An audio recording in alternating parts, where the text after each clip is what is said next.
Thanks for joining us this week on Coffee and Bacon. We had a pretty interesting weekend, April. Yeah, we went to the mullet toss out on Matlacha, Pine Island. They had their 24th annual mullet toss, and we had a really great time out there. And we talked to Michael Dryhorn. Michael was a blast. He didn't throw any fish. April did, and we're gonna check that out right now.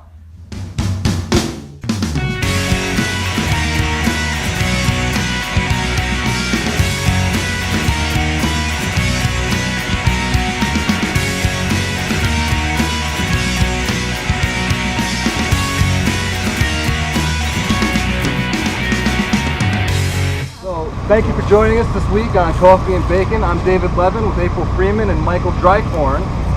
Michael, thanks for joining us. My pleasure. Yeah, thank you for coming out. We're at the Mullet Toss in Pine Island, Matlacha Park. And Michael, do you want to tell us a little bit about yourself for people who don't know? Sure.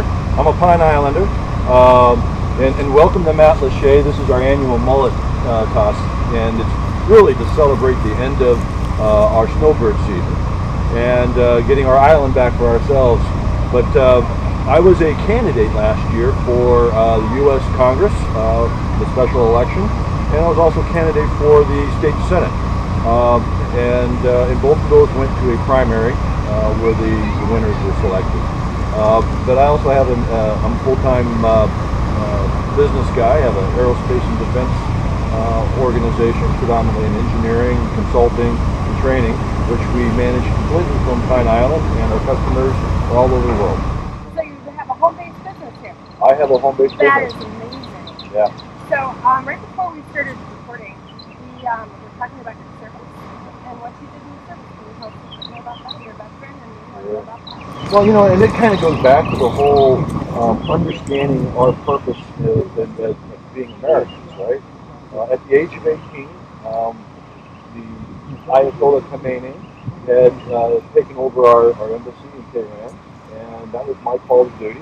And so I joined the Army at the ripe age of 18, and I put my hand up just to defend and uphold the Constitution of the United States. To me, that promise, that swearing in, doesn't have an expiration date.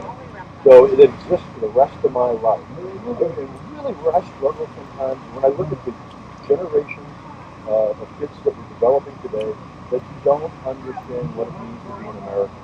Because every generation must earn the right of liberty and the privileges of freedom. And do you think they're teaching enough about our schools? I think it's getting cloudy. I think it's getting really cloudy. I think we need to get back to the basics, right? We need, at all the way at the beginning of kindergarten, we need kids to understand how privileged we are to be Americans and what has been sacrificed historically for this country to be as great as it is. Right. And so while you were serving, Yeah. you're seriously out there, you also were educated. You were able to start in the Army at 18, but then become a doctor? Yeah, so I mean, I'm one of those outliers, right? So at the age of 18, I didn't have a high school diploma. I didn't have a GED, right? And matter of fact, if I was to join the Army today under those circumstances, they wouldn't take me, right? So I was fortunate enough that once I joined the military, I got my GED. I immediately started going to school at night, Embry-Riddle Aeronautical University, offered Bachelor of Science in Professional Aeronautic Courses on base. So, and then I got married and had a kid all at the same time. So serving, raising a family, going to school at night, and I got my bachelor's. After I came out of the military, I went and got a master's in management, and then I got a doctorate at George Washington in human resource and organizational development. And I've written a few books, predominantly on leadership, management, some engineering books, a whole bunch of articles. So I went from this beach bum in California to somebody that that actually has some things that's going on in the head. So we can say you're not driven, obviously, right? Well, what do you expect from a deadhead? Right? So my question is, you ran in the congressional race, and then you ran the primary race by my race. And when you ran against this guy, you had been elected to those positions. What do you think you could do? Well, I would be doing something something different from the person that's there today. Yes. Yeah, so let's focus on the state house. Okay. All right? We have an overabundance of laws in Florida, and few of them are being enforced. So first off, before we ever pass another law, let's take 2 or 3 off the books, right? And let's take the ones that are not providing value. Now, I would have started in a little bit of touchstone, but those people that are not citizens of Florida should not be getting instant tuition. A campus, an educational campus, needs to be a sterile environment for kids to be educated and not being concerned about who's packing and who's not packing, right? We have law enforcement officials that are in campuses. It's their job. I would much prefer that guns had no place in a school area. But I do support the Second Amendment. Right. I mean, there's that Well, conflict. you have to support all the amendments until they're not amendments. Yeah, there's a few I would like to turn over. But Right. Speaking of which, we're talking about laws. What do you feel? How do you feel about the property rights? Property owners' rights law. Burke Harrison. yeah. How do you feel about that? Okay, so here on Pine Island, we have a particular issue right now where the Pine Island plan is being litigated in court. There were 9 court cases. One recently settled. It was actually, the county was found liable, and before it went to jury for damages, the county settled out for $250,000. Now, of those 8 remaining, I believe 1 other just settled out. I don't know the numbers on it. That means 7. So the challenge here is, why are the court cases there, and are they recent? Now, the reality is that these court cases have been around for 10 to 12 years. It's just taken that long to get through the system. Now, what is Burt Harris? Well, Burt Harris is a Florida act that very clearly defines property rights of property owners and citizens in Florida. Now, is it in conflict with the Constitution? No. The Fifth Amendment provides us the security of property rights, and if the government takes our property, they have to compensate us for it. So what's going on here is that the Pine Island plan renamed what used to be agricultural land here on the island the coastal rural, and once the traffic count on this bridge over here got to a certain point, it went from 1 house per acre to 1 house per 10 acres. Okay. So that's a huge impact to a property owner, and they haven't been compensated for it. So right now, that is probably one of the biggest issues for Lee County as well, because the liability to Lee County taxpayers, not just here on Pine Island, is over $200 million. So we all have to pay for that if it continues to go forward. Right. That's one of the biggest issues. One of the hottest issues, King Ranch. Yeah. You want to talk to us about that? Yeah, I mean, King Ranch isn't the boogeyman that everybody thinks they are, right? I don't like the idea of politicians going out for hunting trips. I mean, first off, you got to manage perception, right? If you're an employee of the taxpayers, you need to be above board and not even create a perception of impropriety. Now, that being said, King Ranch owns a lot of property on this island. Recent acquisitions. 2012 is when I'm finding, right? But they're not involved in any of the lawsuits. Oh. They can't, Okay. because they bought after the plan was already enacted. Right. So the question is who are the lawsuits being created by, right?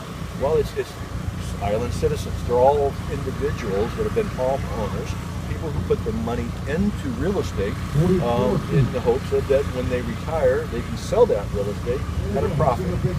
So that is where the damage is coming in. King Ranch should be concerned about a King Ranch on Pine Island. We should be concerned when any major corporation owns a majority of open land, and we should be asking questions. But right now they have not come out, they being King Ranch, and said that they're going to do X, Y, or Z. So there's no need. Mitch Hutchcraft was speaking at UConn a couple of weeks ago. He said we're just growing palm trees, and I want to grow palm trees. Well, you should, because not only are they doing that, they're taking these old palm groves and they're rehabilitating them. Soaring Eagle, which is a couple blocks from where I live, it was a beat up palm grove, and they came in, they cleaned it all up, and it's a productive business again. Now remember, these people are here to make money. So and right now their way of making money is growing things, and so growing things most effectively and efficiently is in their best interest. I I think I can get at least 25 to 30 more feet on that fish next year, so I'm going to be practicing. We will be taking odds on next year's Yeah, we mullet definitely toss. will, and I'm going to put some challenges out there to some of you people to come out and toss a mullet with me, because it's all for charity, it's for a good cause, and it's put on by the Matlacha Mariners. Yes. And the Matlacha Hookers. Speaking of hookers. Well, did you hear? Suge Knight. Suge Knight, exactly. I'm sure a man who has frequented many ladies of the night. Yeah, he collapsed this week when he found out how much his bail was going to be. I couldn't believe it. Yeah, well. $25 million in bail? Did you see the video of him running around? No, I didn't. I have to be honest. Yeah, it's, so. yeah, he had it coming. Yeah, $25 million though. I mean, maybe God struck him down. Excessive. Yeah. Then, well, I guess if he only has to put up 10%. You know? HBO caught a killer this week, murderer. Was it Robert Durst? Robert Durst. Not to be mistaken with Fred Durst, the drummer from what's the band again? Limp Bizkit. The Limp Bizkit. Yeah, because apparently there was a reporter that did that earlier this week. Reported that. Yeah, it was Fred Durst and not actually Robert Durst, but yeah, he had been mic'd up for the documentary HBO, the HBO documentary, Jinx. The Jinx. The Jinx. Yeah. And I have not seen it yet. Have you? No, I've seen a little bit, but I haven't finished it. Also, this past week, Ted Cruz, rumors from his inner circle that he will be announcing soon that he's running for president. Oh boy. Yeah. No Ted shock Cruz. there, though, Yeah. really. No, not really. Not really a shock. Just kind of a little disappointing. Yeah. Really. Disappointing. You expected. Expected, yeah. But do you think Rubio is going to jump in? I couldn't tell you. Yeah. Well, just kind of one of those feelings, you know. Florida voters kind of want to see one of their own.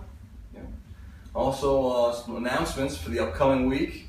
BUPAC. We will have Chauncey Goss. Chauncey Goss, yeah.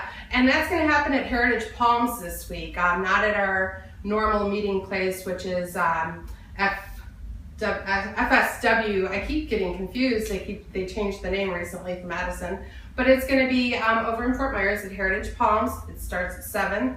The breakfast at Heritage Palms is really good, Dave. I'm looking forward to it. Yeah, it's great. Lots of coffee, lots of bacon. Sure. There always is a few. And you talk a lot of pork there. Chauncey's going to be fascinating for sure. He was just elected to the new city council on Sandoval. That's right. On the same day that Estero elected their new officials, their inaugural officials. And this week in news, again, we're going to go back. We have a new mayor in Estero. It's Nick Betos, and vice mayor Howard Levitan. Congratulations. They also selected an interim city manager and an attorney.